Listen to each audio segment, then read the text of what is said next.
want to be clear. I'm not making this video to get up anybody's ass, put anybody down, make anybody feel stupid, or on the LS3 motor as a whole. But you know as well as I do, there's a lot of misinformation, there's a lot of misleading. Influencers get on here, they get a little carried away. Even randoms just kind of follow the pack, they follow the leader without doing their own investigation on any kind of data or any kind of information which might help somebody down the road. I'm gonna come clean right away. This video was pretty much inspired after I saw this short. Everybody knows that an aluminum LS block is lighter than a cast iron one. Let's find out how much and how they compare to an old school small block. To conduct our test, we have an aluminum LS1 block, we have a cast iron 4853 block, and then we have an old school 307. We've also got one of our Longacre digital scale sets, and we're going to use one scale pad to weigh these blocks. First up is the aluminum LS1. Now, none of these engines have any main caps on them, so this is just the blocks that we're weighing. For the aluminum LS1, we've got 93 pounds. The iron 5.3 is 199 pounds. And the 307, now this is going to be different than a 350, a 400, anything with a different bore. And the old school 307 is 152 pounds. Yeah, 93 pounds. That's pretty crazy. When I did my video back when I got my car, and it's pretty much the reason why I haven't been making videos on it. One, it's been winter here. I put it away. I just haven't really been feeling like getting out and messing with it. Two, there's a lot of problems that need to be gone through. And I was taking a break. I like taking a break. I don't want to get on here and start pumping Camaro 4 content and then all of a sudden the market pumps up on, because I'm just not about that. I don't like it, but it's a very slept on car. I plan on making content with it, except we're going to take a little bit different approach, but that's a different video for a different day. Today I want to talk about the LS motors. Pretty much small block Chevy was almost the same. They were really, really close. From the 50s to, well, kind of why I like the first iteration of Camaro 4 the best. Again, different video for a different day. In 97, pretty much, when Chevrolet launched the all aluminum Gen 3 LS1, everybody took to it like wildfire. They immediately switched overnight. I remember this was like the big craze when the C5 Corvette came out. Everybody loved the all aluminum, and I see why. 93 pound bare block. Everybody was always looking for that leap in technology, and I think they pretty much found it. The word modular got thrown around a lot back then. The transition from small block Chevy to an all aluminum V8 platform, I mean, there were some kinks to be ironed out along the way. I'm gonna say once they hit Gen 4, they really got things figured out. Gen 4 to Gen 5 definitely got things figured out. Gen 5 still a monster. I don't care what's coming with Gen 6. Gen 5 is probably my favorite. The bare blocks on these things, and that's kind of where I'm having an issue with gravitating to the LS3 or praising the LS3 if you're trying to build something, because let's face it, 4-digit horsepower is just, it's the norm, it's standard anymore. And it's not really pretty much the substrate of what the aluminum is, the actual alloy, the concoction when in its molten state. It's the heat treatment. It's what instantly ages the block.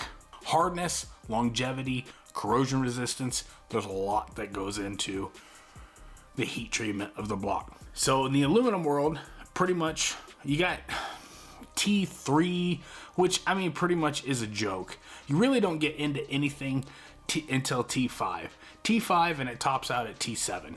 So at T5, you're starting to get somewhere, but you know, it's growing pains, I would say. Nowhere near T7. I'm gonna also preface this by saying GM will not verify, confirm any information with anything that I've found on any homework. There's been a lot of aftermarket companies sending these blocks or pieces of these blocks to be melted down or tested, and the heat treatment is all about bringing it up to a certain temperature, and it's pretty much like annealing.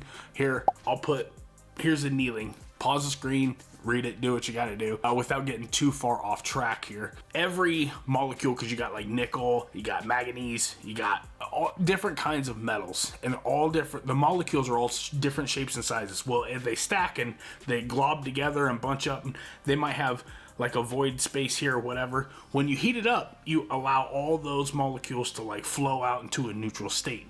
Annealing is pretty much you bring it down on a slow ride back to room temperature, and it really allows for you to shape the metal a lot easier. Heat treatment, they're going to instantly, T7, it's a controlled process because different metals, different alloys have different durations of time they're held at different temperatures. So with like T5, T6, and T7, I will say they use like a quenching process, sometimes water, sometimes oil, sometimes, whatever. But they'll quench the metal and it'll instantly, boom, lock. It's kind of like forging, almost kind of, but not really. But it'll lock those molecules in place, giving you an instant finished product, which is really, really cool. All these blocks are pretty much the same aluminum, 319 aluminum. Yes, the heads are made out of a different kind of aluminum, 319, so pretty much these blocks are 319 aluminum. I keep saying 319, I'm sorry. They're up to about 12% silicone and about up to 6% copper. You bring the copper down, I'll say this, bring the copper down, the corrosion resistance goes up. But we need the copper because when it's in its molten state, it helps flow into those rotiform, those big sand molds that you've seen. The 12% silicone, I can't help. They keep saying it's a heat dissipation deal where it's kind of helping the finished product be more heat resilient. I can't help. It's a little bit, it has to do with abrasion resistance. But anyways, I digress. How are these blocks any different? Because I always hear the LS9 stronger, the LS7 stronger. They were the Gen 4. When Gen 4 came in on scene, the LS3 still got a T5 heat treatment. The LS7 and the LS9 got a T7 heat treatment, which was far superior. Also, there was a few other things like LS7, LS9 got dialed main caps. They got is it a better design block? Because when these things are engineered, yes, you can have like different areas of where there's webbing on the block. Also, there's a lot of engineering that goes into these things.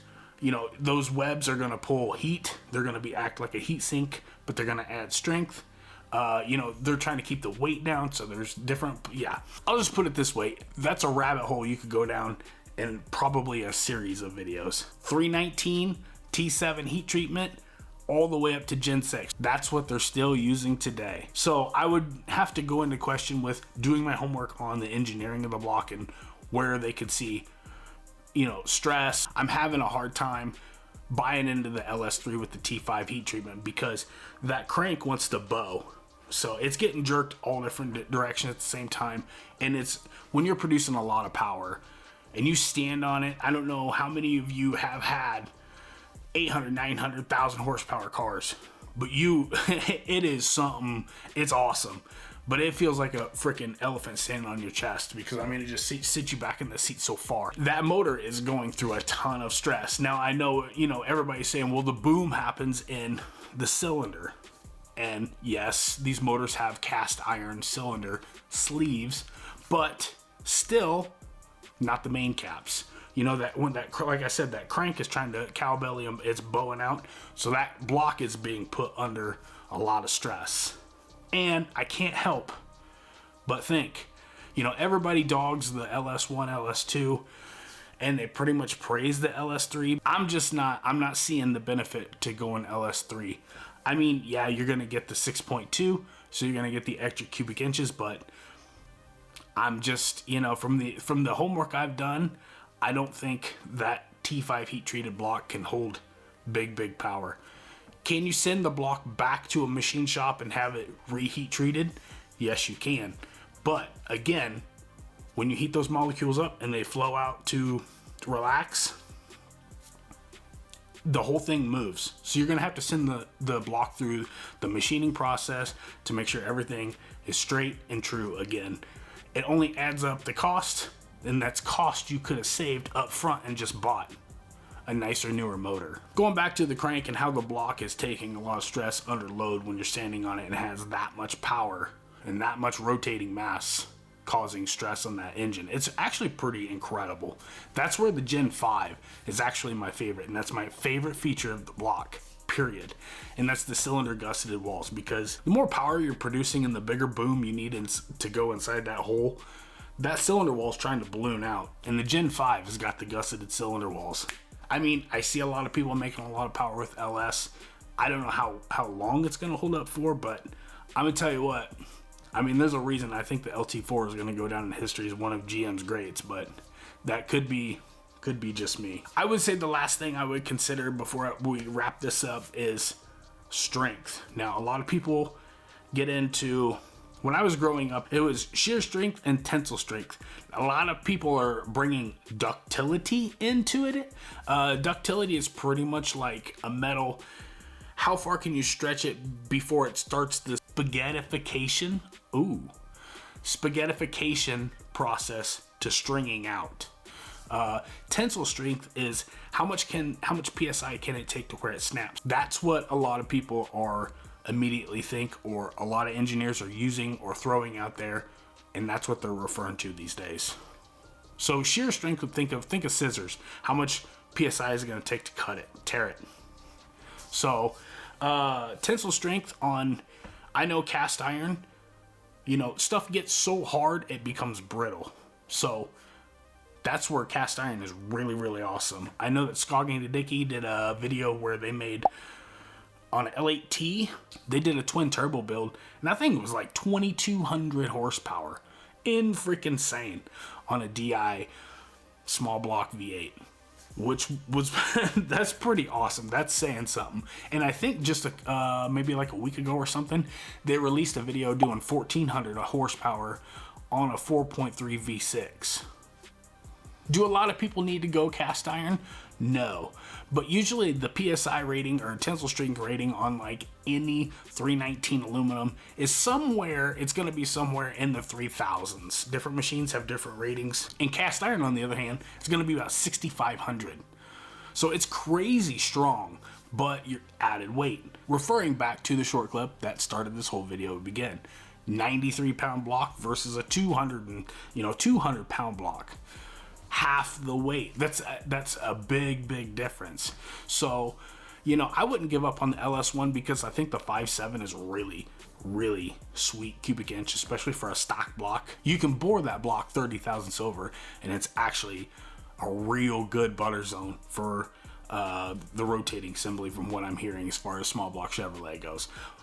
It's a different video for a different day, but you know, if you were buddies with somebody in a machine shop and they had some way to reheat treat, I guess that would be a viable option financially. But other than that, you know, if you got hard up or whatever.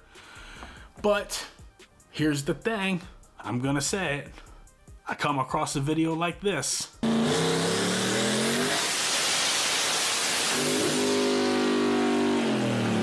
So pretty much what I'm taking away from this whole process is I think the rotating assembly is real weak. I think until Chevrolet moved into a 4340 crank, I really think you just need to be looking at a whole new rotating assembly maybe. I would seriously consider an LS3 build for my project if I was keeping it about 750 horse and under. I think that's where it would live the longest, and that's where I think I would trust that block.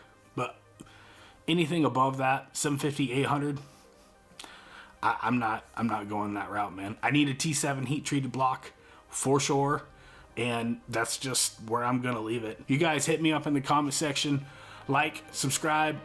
Appreciate you guys. Hope you guys are having an awesome day. Take it easy, and we'll see you guys on the next one.